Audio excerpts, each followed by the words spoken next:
नमस्कार, मैं हूं अमितेश और इस वक्त हम गाजीपुर के चर्चित चुन्नू टी स्टॉल पर है।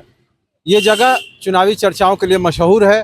यहाँ सामाजिक कार्यकर्ता, छात्र नेता, राजनेता अक्सर चाय की चुस्कियों पर चुनावी समीकरणों की बात करते देखे जाते हैं।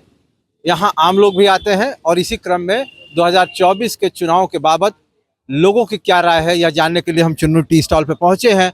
यहाँ कुछ स्थानीय लोग हैं, उनसे बातचीत शुरू करते हैं। क्या नाम है सर? मनीष जायसवाल। जायसवाल जी कहाँ के रहने वाले? मोहम्मदाबाद घर है। हम वोटर भी हैं। हाँ, वहीं पे रहते हैं। आज हम लोग आए हैं मार्केट करने, चुन्नू चाय के दुकान पे चाय पीने आ गए हैं। तो अगर राजनीति के हिसाब से कहा जाए तो मोहम्मदाबाद बड़ी अहम भूमिका रखता है, इस वजह से कि मुख्यालय तो गाजीपुर लगता है लेकिन संसदीय लोकसभा सीट बलिया की। तो इस हिसाब से आपसे हम थोड़ा बातचीत करके जानना चाहेंगे कि जो सियासी हवा का रुख है वो बलिया संसदीय सीट पर किस दल की ओर बहता दिख रहा है? देखिए, चुनावी माहौल तो इस समय देश में यही है कि जो राष्ट्र के लिए काम किया है, राष्ट्र को मजबूत किया है, उसी को देख के हम लोग वोट कर रहे हैं। और जो राम को लाए हैं उनको हम लाएंगे, ऐसा भी है दिमाग में कि 500 वर्षों के बाद 370 धारा हटा है, उसके लिए हम लोग चुनाव में वोट करने जा रहे हैं। और हमको लग रहा है कि मोदी जी इस बार फिर आ रहे हैं, तीसरी बार। बीजेपी के पारंपरिक वोटर रहे हैं कि मोदी जी से प्रभावित होकर आप बीजेपी के साथ जुड़े हैं? नहीं, मोदी जी से प्रभावित होकर के।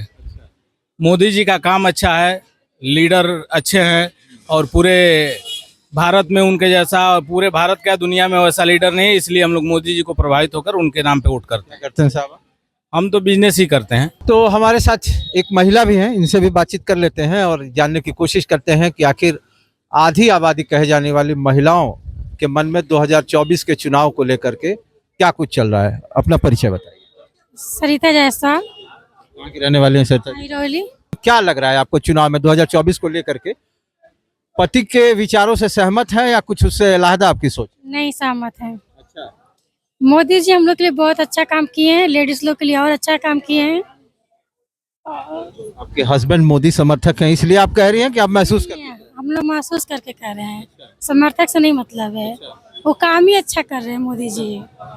हम लोग के लिए मोदी जी ठीक है। कभी आप लोग खाली बैठते हैं तो चर्चा होती है गवर्नमेंट की। अच्छा, ये सामूहिक रूप से कह रहे हैं कि भाई बीजेपी की स्थिति ठीक है। हमारे साथ कुछ और लोग चर्चा में जुड़ेंगे। चाय की दुकान के अंदर कुछ लोग बैठे हैं। जो नारा था 400 पार वो कहीं दिखाई नहीं दे रहा है। ये नारा हवा में है और बड़े बड़े नेताओं के कहने के हिसाब से तो 150 पार भी मुश्किल लग रहा है इस बार जी।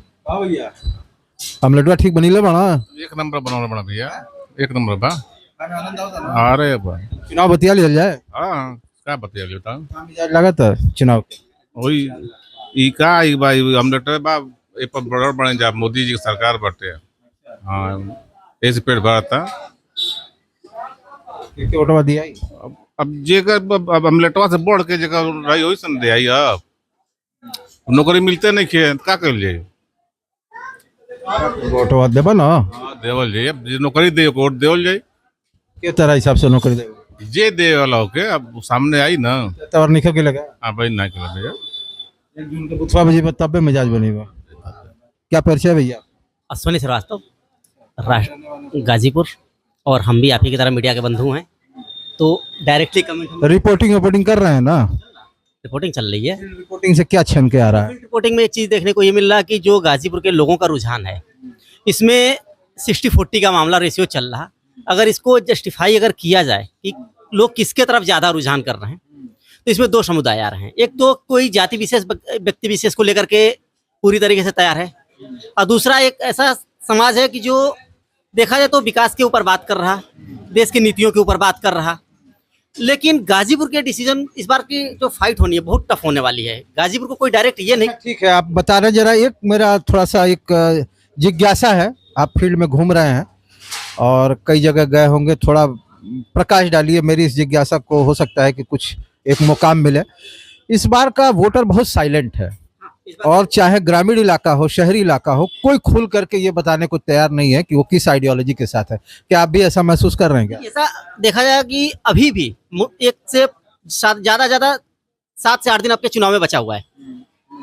और इस चुनाव के बीच में कोई भी वोटर हो, कोई भी मतदाता हो, खुल के ये नहीं कह पा रहा कि हम किसको वोट करेंगे या किसको सपोर्ट करेंगे। क्या वजह है? पहले तो इतना साइलेंट वोटिंग नहीं होता था। पहला तो इसमें तो दो चीजें, एक तो आचार संहिता, ये जो हमारा भारत निर्वाचन आयोग है, इस तरीके से पंपलेट, पोस्टर्स, बैनर पे जो प्रतिबंध लगाया हुआ है, और दूसरा है कि अभी भी जो भी जितने भी पार्टियां गाजीपुर में या जितने भी आपके उम्मीदवार चुनाव लड़ रहे हैं, पब्लिक तक डायरेक्ट संपर्क उनका नहीं हो पा रहा। इसकी क्या वजह आप देख रहे हैं? इसका जहां तक वजह ये देखने को मिल रहा कि सिर्फ मैक्सिमम लोग अब इस समय सोशल मीडिया के ऊपर अपना चुनाव प्रचार में हैं। व्यक्तिगत नुक्कड़ सभाएं वगैरह जैसे पहले गांव-गांव में जा करके घर, ये तो कहते हैं कि यूथ जो है उससे फिजिकल कांटेक्ट की जगह आप सोशल मीडिया की जगह अप्रोच करिए। लेकिन यूथ तो सोशल मीडिया पे हैं, लेकिन जो 60 प्लस के लोग हैं उनको सोशल मीडिया से अभी बहुत दूर हैं। उनको सिर्फ एक चीज दिख रहा कि या तो किसी कोई पार्टी विशेष या तो कोई व्यक्ति विशेष।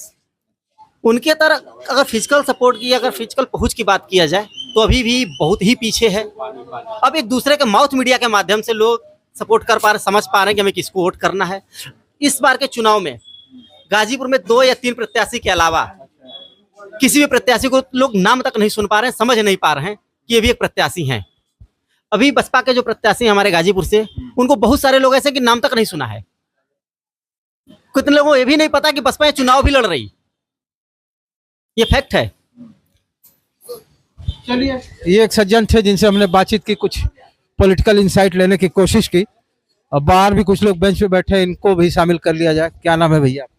संजय प्रसाद। संजय प्रसाद। कहाँ के रहने वाले हैं? संजय, यहीं के। हाँ। कहाँ के रहते हैं? मैंने यही मतलब कहाँ? मिश्र भैया। क्या लग रहा है चुनाव का माहौल कौन से दल का ठीक लग रहा है इसे? मोदी का पक्का। हाँ, एकदम ठीक है। अब ये दुकान के प्रोप्राइटर साहब हैं, जाहिर बात है कि इनकी दुकान के सामने शूट हो रहा है तो इनसे बात कर ही लेना चाहिए। बोलिए सर। बहुत पुरानी दुकान है आपकी? सब आप विद्या दृष्टि से बड़े भाइयों की कृपा से। कितने साल हो गए दुकान? 56 साल हो गए सर। आपको बैठते कितने साल हो गए? 20 साल। 20 साल। कितनी साल की उम्र से बैठ रहे हैं? अरे वही 22 साल से बैठ रहे हैं। अच्छा, अब एक बात ईमानदारी से ये बताइए कि दो चाय पीने आते होंगे लोग तो बड़ा गपशप लड़ाते होंगे, राजनीति की बात होती होगी? सबकी चर्चा ही होती है, सबकी चर्चा होती है। गाजीपुर को क्या लग रहा है? गाजीपुर में भैया देखिए, यहाँ तो अगर वो अफजल अंसारी जिता के सरकार बन ली बीजेपी को, लेकिन कोई काम नहीं, सब बचा कुचा लुक जाएगा। हम लोग इस तरह से कि बीजेपी के कैंडिडेट जीते जो कि काम फंसा वो आगे निकल जाए, बचा हुआ काम आगे विकास हो जाए। हम लोग सोच रहे हैं कि हॉस्पिटल जो गोला बाजार शहर में भी कोई हॉस्पिटल की व्यवस्था हो जाए कि इमरजेंसी हो के, शहर में हॉस्पिटल कोई है नहीं, इमरजेंसी नहीं, ओपीडी नहीं है, इससे तमाम बीमारियों को बड़ी दूर जाने पर बड़ी समस्या है। गाजीपुर में हॉस्पिटल शिफ्ट आ जाती हो, हॉस्पिटल इमरजेंसी ओपीडी, तो यहाँ के आदमी 3-4 घंटों गोला बोल नहीं जाते। हम यही सुविधा चाह रहे हैं सर। नाम है चुन्नू टी स्टॉल, तो चुन्नू कौन है? आपके पिताजी हैं? पिताजी। आपका नाम? मोहन कुमार गुप्ता। मोहन कुमार गुप्ता।